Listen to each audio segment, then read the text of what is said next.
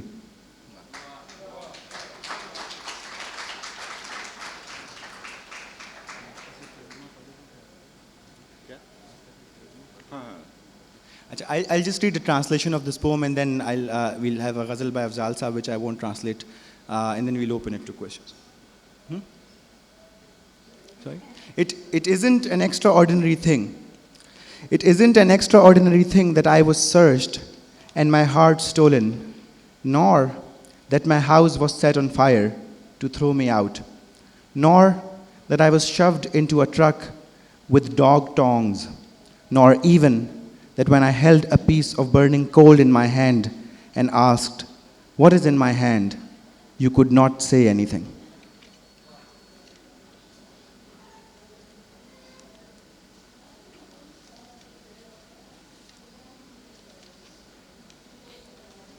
چلیں آپ کی غزل سناتا ہوں، پہلی جو غزل دیوانی۔ صحاب سبز نہ طاؤس نیلمی لایا، صحاب سبز نہ طاؤس نیلمی لایا، وہ شخص لوٹ کے ایک اور سرزمیں لایا۔ واہ واہ واہ۔ عطا اسی کی ہے یہ شہد و شور کی توفیق، عطا اسی کی ہے یہ شہد و شور کی توفیق، وہی گلیم میں یہ نانے بے جویں لایا، اسی کی چاپ ہے اکھڑے ہوئے کھڑنجے پر، وہ خشت و خواب کو بیرون از کمی لایا۔ وہ پیشے برش شمشیر بھی گواہی میں، کف بلند میں ایک شاخ یاسمی لایا۔ کتاب خاک پڑھی زلزلے کی رات اس نے، شگفت گل کے زمانے میں وہ یقین لایا۔ کتاب خاک پڑھی زلزلے کی رات اس نے، شگفت گل کے زمانے میں وہ یقین لایا۔ ایک اور سناتا ہوں۔ گرا تو گر کے سرے خاک ابتذال لایا، گرا تو گر کے سرے خاک ابتذال لایا، میں تیغے تیز تھا لیکن مجھے زوال آیا۔ عجب ہوا کہ ستارہ شناس سے مل کر، عجب ہوا کہ ستارہ شناس سے مل کر، شکست انجم نوخیز کا خیال آیا۔ میں خاک سرد پہ سویا تو میرے پہلو میں، پھر ایک خواب شکست آئینہ مثال آیا۔ کمان شاخ سے گل کس ہدف کو جاتے ہیں، کمان شاخ سے گل کس ہدف کو جاتے ہیں، نشیب خاک میں جا کے مجھے خیال آیا۔ یہی ہے وصل دل کم معاملہ کے لیے، یہی ہے وصل دل کم معاملہ کے لیے، کہ آئینے میں وہ خورشید خد و خال آیا۔ واہ واہ واہ۔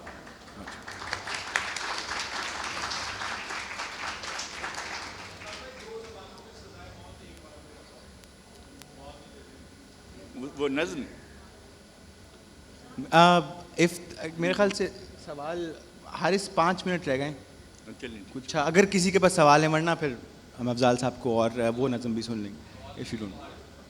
ہاں سوال نہیں ہے تو if there are any questions اور you are to stand from by Bedil's beauty and Afzal Saab's beautiful ghazal or my poor translations.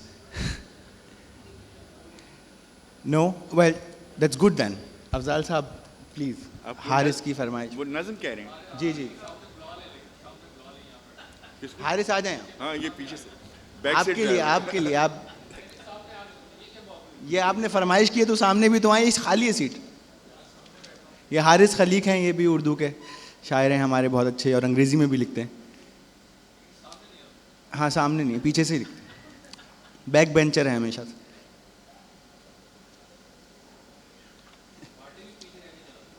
بالکل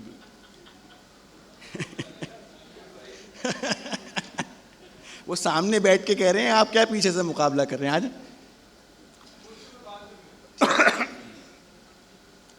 دو زبانوں میں سزائے موت. ہمیشہ پرسکون رہنے والی مالا زیبت بام. ہمیشہ پرسکون رہنے والی مالا زیبت بام کیمپ گارڈز کے درمیان سے نکل گئی, اس کے ساتھ ایڈورڈ بھی جو اس پر عاشق تھا. مجھے ہاتھ مت لگاؤ. پھر سے گرفتار ہونے پر اس نے کہا. ہاتھ گاڑی میں ڈال کر اس کا جسم دور تک لے جایا گیا. بچ نکلنے کے باوجود ایڈورڈ اس دن واپس آ گیا. اسے 2 زبانوں میں سزائے موت دی گئی. کیوں؟ افضال صاحب ابھی وقت ہے میرے خیال میں بھی ایک فرمائش کر دوں. اور بھی کوئی فرمائشیں ہیں تو بتائیے. افضال صاحب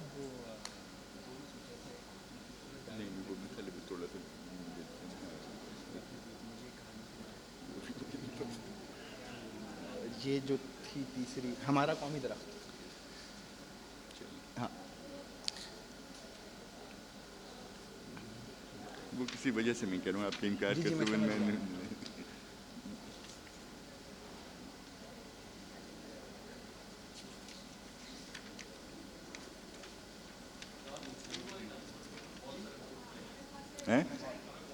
یہ بہت بار میں سنا چکا ہوں. ابھی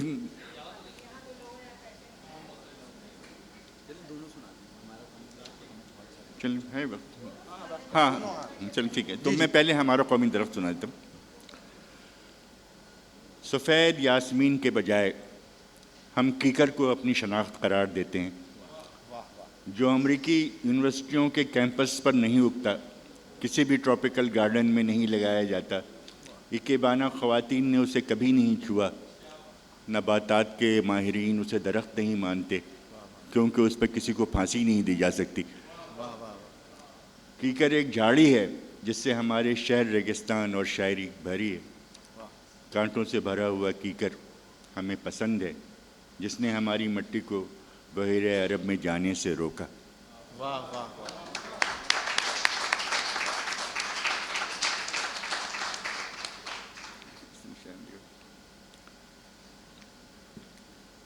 آخری ہمیں بہت سارے پھول چاہیے. ہمیں بہت سارے پھول چاہیے مارے جانے والے لوگوں کے قدموں میں.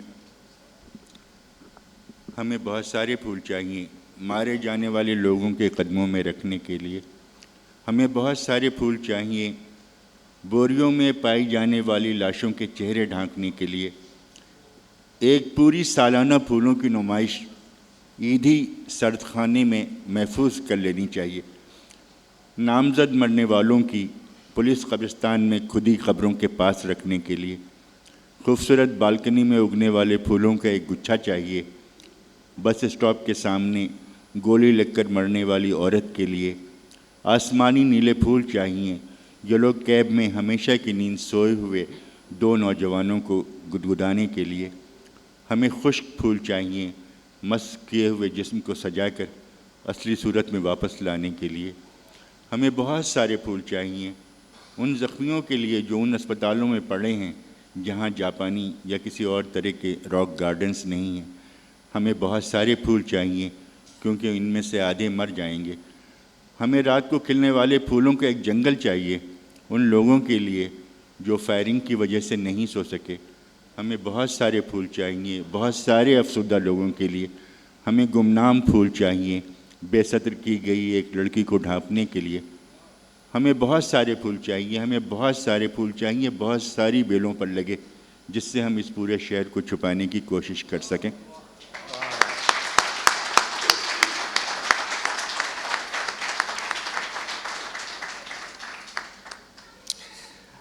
Thank you all for coming and thank you Afzal Saab.